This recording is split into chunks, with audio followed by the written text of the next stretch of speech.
Hello everyone, welcome to Concept Relearning. So today we are here to discuss the previous year questions on reproductive health. So moving on to the questions.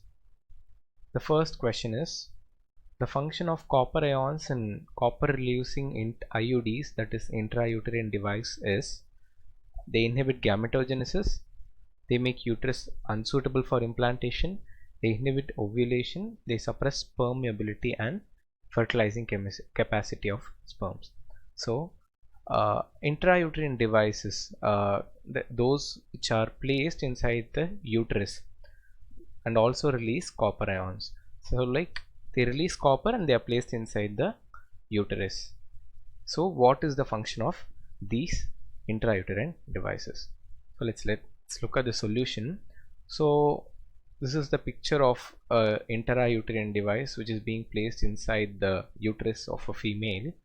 So as we see, this is the fallopian tube, ovary, this is the uterus, and here we have placed the copper T. Intrauterine device, example is copper T multi-load 375. So many such things. So IUDs may release copper or may not release copper, may release medications and may not release medications. So here we have been asked about copper releasing IUDs. So the copper releasing IUD is placed here, and this releases copper ions consistently. So what does this copper ion do?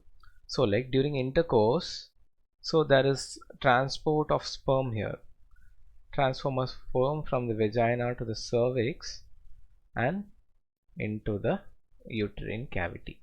So what does this CU do? The copper ions inhibit the mobility of sperms. It does not allow the sperm to move. So even if there is an ovule here, the sperm does not reach it on time. It does not reach it at all in most cases, and so the fertilization has been interrupted. So this is the mechanism of action of copper releasing IUDs. So the solution is that they suppress sperm mobility and fertilizing capacity of sperms. So if a sperm is not able to move, it will obviously not have the fertilizing capacity. Cu2 plus interfere in the sperm movement, which suppresses the sperm mobility and fertilizing capacity of the sperms. Moving on to the next question. In context of amniocentesis, which of the following statement is incorrect? It is usually done when a woman is between 14 to 16 weeks pregnant. It is used for prenatal sex determination. It can be used for detection of Down syndrome. It can be used for detection of cleft palate. So what is amniocentesis? Basically, amniocentesis is the process where when a woman gets pregnant, so her uterine cavity expands and it contains the growing embryo or fetus. So what is done is a small puncture is done and the fluid is taken out of the uterine cavity. So this fluid collected basically contains most of the stem cells that will give rise to the different organs and different cells in the baby's body. So basically this is like the progenitor stem cells basically. So these are taken and they are karyotyped, that is they're chromosomes. We know chromosomes, right? So it's just sufficient enough if we get one live cell also, but here it's a very rich proliferating body here, so we get many cells and they karyotype this chromosomes. And since this we do karyotyping, we can compare it with normal karyotypes, which is without any defects. So in case if there is any chromosomal aberration, so anything related to chromosomal aberrations and also the sex determination can be done in case of amniocentesis. Why is this done? Like if there is any genetic defect and if we feel that this baby is not going to survive even after he's out of the uterine cavity, it's possible to do MTP, medical termination of pregnancy. So medical termination of pregnancy involves usage of medicines to abort the fetus, so that the child may not suffer outside when it comes out of the world. and also if there is any genetic mutation, we don't want the child to be of any genetic mutation, so we also tend to do MTP. So it is right that it is usually done in 14 to 16 week pregnant time. Prenatal sex determination can also be done. We know that with chromosomes, the XY XY combo, we know we can do the sex determination. It is used for detection of Down syndrome. Yes, we know Down syndrome is a it's related to genetics and also chromosome, and so it can also be detected. What is cleft palate? So we'll show a picture of cleft palate here so that you get an idea. So this is a baby with a cleft palate, cleft lip and a cleft palate. So what happens here is he has this lips and it's not complete. So if you look into the baby's mouth, the nose and the mouth will be connected. So this is not any genetic disorder. This is very common in India.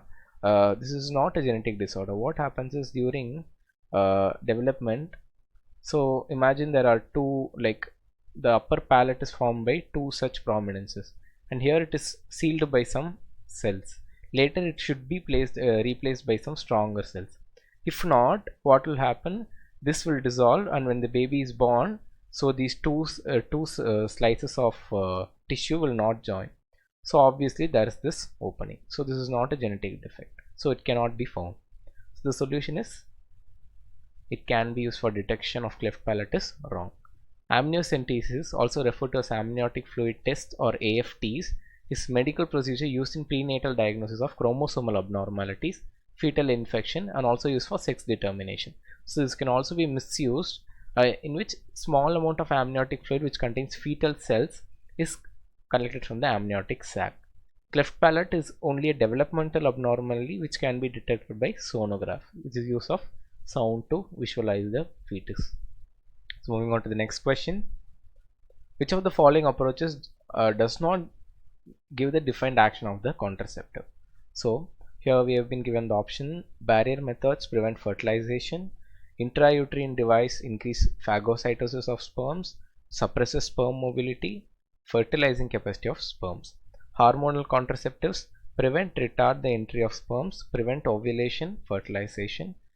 Vasectomy prevents spermatogenesis. So we know barrier methods prevent fertilization. This is a very general term. So what barrier methods generally do is they either most probably they will not allow the male gamete, that is sperm or semen, to enter into the female's GI, female genital tract. And intrauterine devices, we saw IUDs, copper releasing or non-copper releasing, medicated or non-medicated. We know that they will suppress the mobility, and in case of medicated, sometimes they can also be medicated to increase the phagocytosis of sperms. Hormonal contraceptives, we know they can be oral pills or any implants also. They will definitely prevent ovulation and fertilization. So vasectomy does not. So the first thing, we'll also think that this is also correct, but no, vasectomy will not stop spermatogenesis. It will just stop the sperm from getting transported into the seminal fluid. So even after vasectomy, we get seminal fluid, but the seminal fluid will not contain sperms. No sperms. It will contain only the secretions of other glands. So solution is vasectomy prevents spermatogenesis is wrong. So here we know vasectomy. So the sperm is still produced, but it is not joining the seminal fluid. It is a surgical procedure done for male sterilization or permanent contraception. During this procedure, male vas deferens are severe and then tied or sealed in a manner so that they prevent sperm entering into the seminal stream and thereby prevent fertilization. So moving on to the next question. Hysterectomy is the surgical removal of prostate glands, vas deferens, mammary glands, uterus. So prostate gland removal is called prostatectomy. Why is this done? In order, sometimes we may get cancer in prostate gland. So this has when this happens, the prostate gland can be excised. When vas deferens is removed, a part of vas deferens is removed, what happens? It is called vasectomy. We saw on the previous question, right? Vasectomy. It has been modified here. So mammary glands removed, it's called mammectomy. Why is mammary glands removed? Like in case of carcinomas of the breast, it is most probable the gland will produce some cancers. There will be cancerous tumors there, so the mammary gland will have to be removed. So hysterectomy is the surgical removal of uterus. Why is uterus removed? In most cases, women get cancer in their late period or any period, as a matter of fact, if they have a uterus. So in case if the cancer cannot be treated, the most probable way is to take out the uterus. So it is called hysterectomy. A hysterectomy is a surgery in which women's uterus is removed. It is adopted for the treatment of uterine fibroids and cancer of uterine zone. Moving on to the next question. Tubectomy is a method of sterilization in which a small part of fallopian tube is removed or tied up. Ovaries are surgically removed. Small part of vas deferens is removed or tied up. Uterus is removed surgically. So tubectomy is the small part in which fallopian tube is removed. A small part is removed so that the ovules may not be transported from ovary to the uterine cavity. Ovaries are not removed in case of sterilization. They are removed. They may be removed in case of any cancers. Vas deferens removal is called vasectomy, and uterine removal is called hysterectomy, as we saw in the previous question. So tubectomy, also referred to as tubal sterilization, is a surgical procedure done on women as a permanent method of contraception. It is a method in which fallopian tubes are blocked so that ova or eggs are prevented from traveling to the uterus from the ovary. This prevents any future pregnancies to occur after surgical procedure. So moving on to the next question. Which of the following is a hormone releasing intrauterine device? So we know intrauterine devices may be medicated, non-medicated. They can also be hormone releasing. So let's see, multilode 375, LNG, cervical cap and vault. We know obviously cervical cap and vault belong to barrier methods. They are barrier methods. They are not intrauterine devices. So LNG 20 and multilode 375 are intrauterine devices, but multilode 375 is hormone releasing, whereas LNG 20 is hormone releasing also. So the solution is LNG 20. Multilode 370 is copper releasing. As we saw in the previous questions, multilode 375 is copper releasing, and LNG 20 and progestat are all hormone releasing intrauterine devices. So an intrauterine device is a small contraceptive device, often T-shaped. The first picture that I showed you, often containing either copper or levonorgestrel, which is inserted into the uterus. This is a modified form of estrogen. So if there is a high peak of estrogen in the uterus, it will prevent the ovulation itself.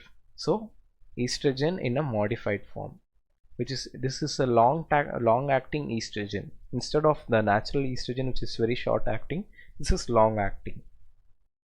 They are one form of long acting reversible contraception, which is most effective type of reversible birth control. The LNG20 is so called because it releases 20 micrograms of levonorgestrel per 24 hours, compared with 30 micrograms of levonorgestrel in some mini pills. So this releases 20 micrograms of levonorgestrel in the uterus in 24 hours, in which some micro pills they give 30 mg only. Here it gives 20 mg. But since it's an IUD, it's very effective also. It will also prevent the mobility of sperms and also prevent the ovulation process. So the answer is LNG20. Which of the following cannot be detected in developing fetus by amniocentesis? Sex of fetus, Down syndrome, jaundice, Klinefelter syndrome. We know amniocentesis, we use like genetic defects, I'm sorry, the chromosomal related defects here, and also the sex determination. So we know sex of the fetus can be detected. Down syndrome, which is related to chromosomal aberration, can be detected. Klinefelter is also a genetic chromosome related disorder, so this can also be detected. But jaundice is not related to any of this. Jaundice is purely a pathology in which there can be an increased bile secretion, so jaundice cannot be detected in amniocentesis. Jaundice cannot be detected in developing fetus by amniocentesis. It is a fetal sex determination test based on chromosomal pattern in the amniotic fluid surrounding the developing embryo. It is legally banned in India. So moving on to the next question. One of the legal methods of birth control is by abstaining from coitus from day 10 to 17 of the menstrual cycle, having coitus at the time of daybreak, by premature ejaculation by during coitus, abortion by taking appropriate medicines. We know legal method for birth control is MTP. Legal. This is legal. So MTP is medical termination of pregnancy by usage of any medications by a physician in order following any unfortunate incidences of a pregnancy, or maybe if there is an abnormality in the fetus, MTP is done. So the abortion is basically a legal method. So the answer is abortion by taking appropriate medicine. Medical termination of pregnancy or induced abortion became legal in India from 1971 with some strict conditions to avoid its misuse. So the strict conditions are that generally people tend to know the sex of the fetus, and so they go for MTPs. In India, female feticide was really high, and to prevent this, they came with this restrictions in MTP. Such restrictions are important to check indiscriminate and illegal female feticides which are reported high in India. All other options are of natural methods of contraception. Yeah, all are natural methods of contraception, whereas this is a artificial and legal method of contraception. Moving on to the next question. One of the following is not a method of contraception. Which one is this? Tubectomy, condoms, pills of combination of oxytocin and vasopressin, lipase loop. So from the NCERT text we know tubectomy is the removal of a small part of the fallopian tube. Condoms are the male barrier methods. I'm sorry, in males it is the barrier method using contraception. Lipase loop is intrauterine device. It is non-medicated. Basically what lipase loop does is, this is just an additional fact so that you need to know, you can like an interesting fact. Basically this is the uterus, so this is the uterine cavity, we have the fallopian tube. Lipase loop is something like this, and there is a, we know, rope hangs, okay, I'm sorry, a string hangs around. So what happens is when there is endometrial thickening, the lipase loop is something like this. So what it does is it will not allow the proliferation itself. The mucosal layer will be sheared off and it will come off, so there is no implantation at all. Okay, so coming on to the real question. Pills of combination of oxytocin and vasopressin. What is oxytocin? It is a smooth muscle contractor hormone, smooth muscle contraction. So this does not have anything related to fertilization or implantation. What is vasopressin? Vasopressin we know is a antidiuretic hormone. So antidiuretics do not have any function in the ovarian cycle or implantation or fertilization.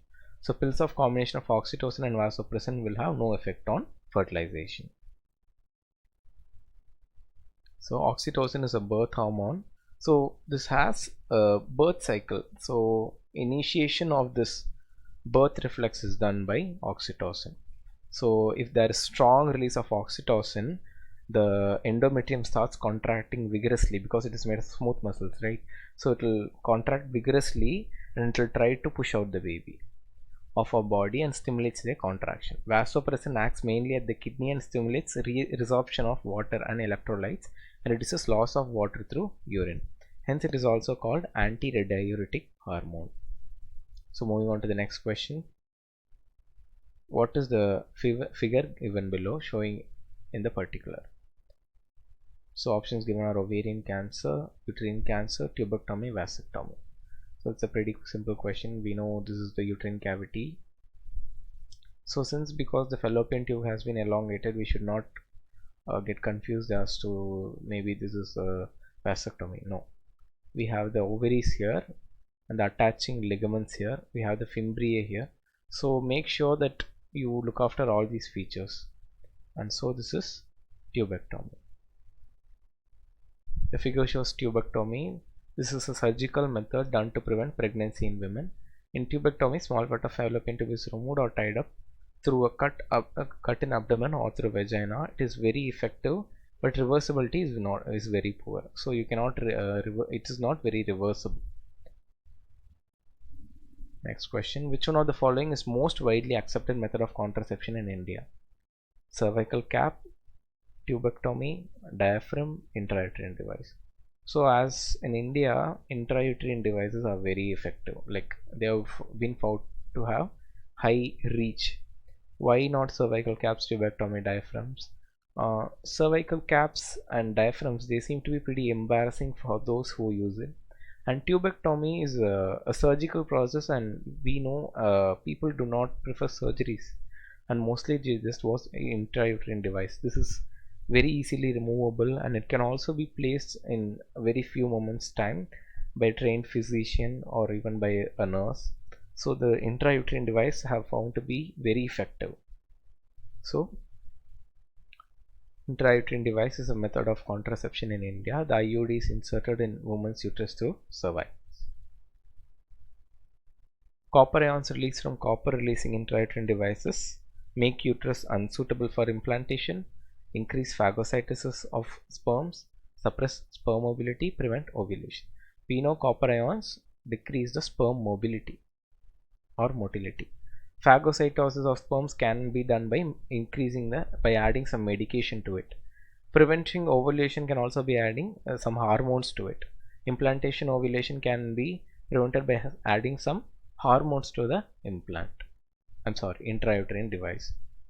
So here copper's basic function is to suppress the sperm mobility.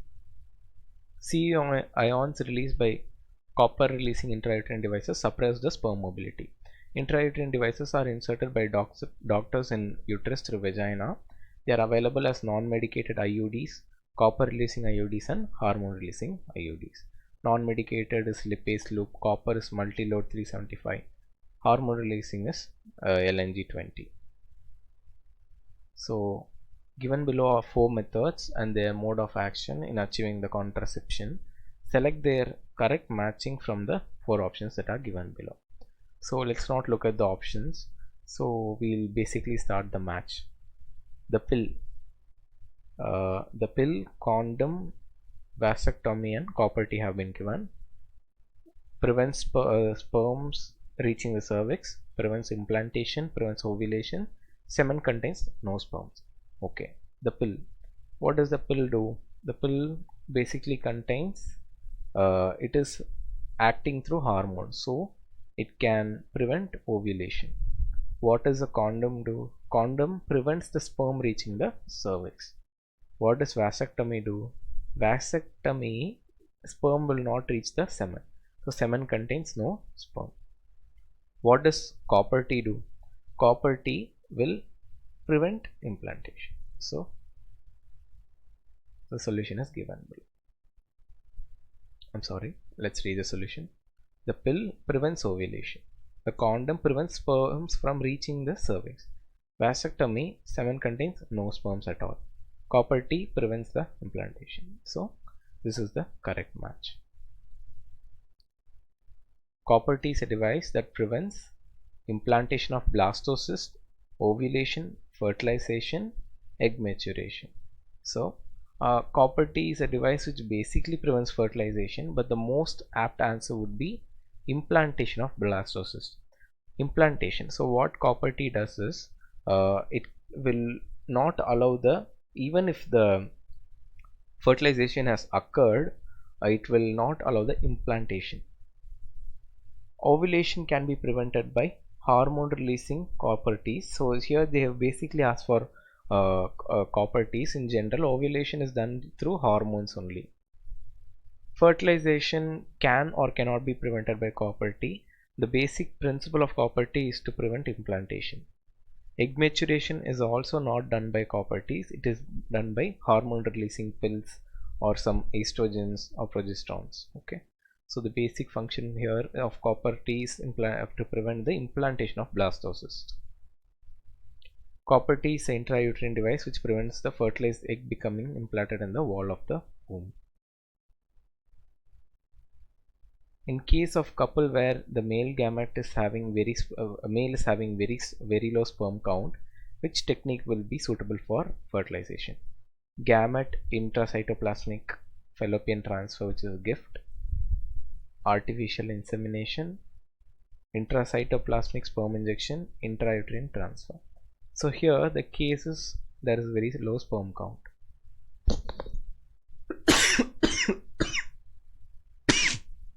Excuse me.